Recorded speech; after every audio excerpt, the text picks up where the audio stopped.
বন্ধুরা, এটি ঢাকার সার্কিট হাউস রোড। আপনাদের আমি কিছু একটা আম গাছের কিছু আমের ছবি দেখাচ্ছি। একটু খেয়াল করে দেখবেন, প্রচুর আমের ফলন, যেটাকে আমরা বলি বাম্পার।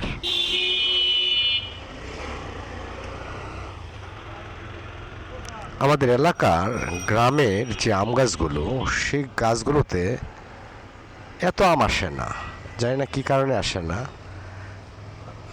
আমি একটা জিনিস লক্ষ্য করেছি যে ঢাকা শহরের ম্যাক্সিমাম গাছগুলোতেই প্রচুর আম ধরে, প্রচুর আম। আজকে বৈশাখের দ্বিতীয় দিন, আমগুলো আস্তে আস্তে বড় হচ্ছে। এখন যে সাইজটা আছে সেটা ভর্তা করি অথবা ডালে দিয়ে খাওয়া যাবে। বৈশাখের দুপুর, আমার জিহ্বায় পানি এসে গেছে। বন্ধুরা, আমার ধারণা যে হয়তো বৈশাখের শেষের দিকে আর কয়দিন পর আমগুলো আস্তে আস্তে পাকতে শুরু করবে।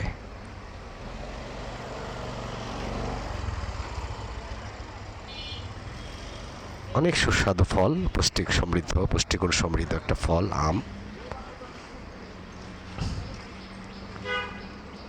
দর্শক, আবার দেখা হবে অন্য কোনো জায়গায় নতুন ভিডিও নিয়ে। ভালো থাকবেন বন্ধুরা, বাই।